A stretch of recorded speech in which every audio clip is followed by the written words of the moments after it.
Hey friends, I'm working on a 2004 Chevy Suburban, and I'm taking this old fuel filter off, putting a new fuel filter on. I'm getting a lean reading on bank 2, so it could be a stopped up fuel filter. I don't think it is, but needs to be done. This was original on a car that's now over 20 years old. So to get this filter off, what I did was none of these little tools will fit in here, especially when you have this. When you take it off, take this end off using the small side. Got this from O'Reilly's, 12 bucks. Snaps it in there around the tube, push it in, and it'll release. Push it in, wiggle it in and out a little bit, and it'll release easy.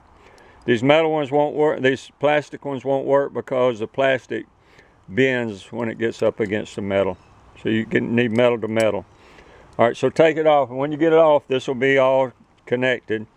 The only way to get this hose free that I found to get this hose free was take a Sawzall, and again, make sure there's no gas around and no sparks, and cut this tube. When it snaps in, it'll be right up against there. So take the Sawzall blade, cut it as close to the filter as you can, and you're not going to reuse your old filter anyway. Cut it as close as you can, like I did on this old one.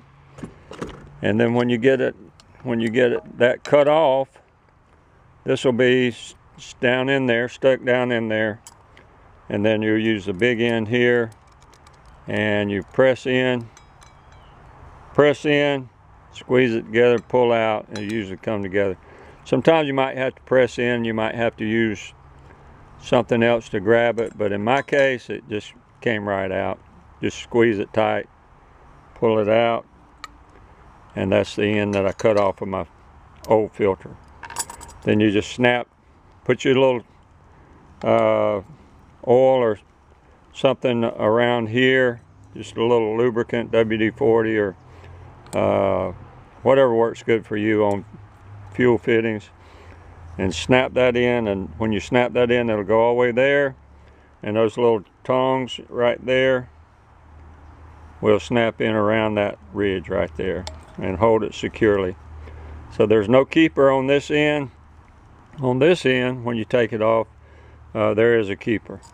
So to get this end off, I use a small side of this tool, went around the tube, and then I pushed it in, it released, and then it pushed right out. You can hear that snap in. You see these better on this one. So when you push that in, it just pushes those little tabs back out of the way, and it releases easy. Okay, hope this helps somebody.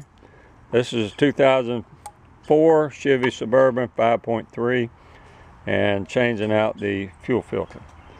Have a good day.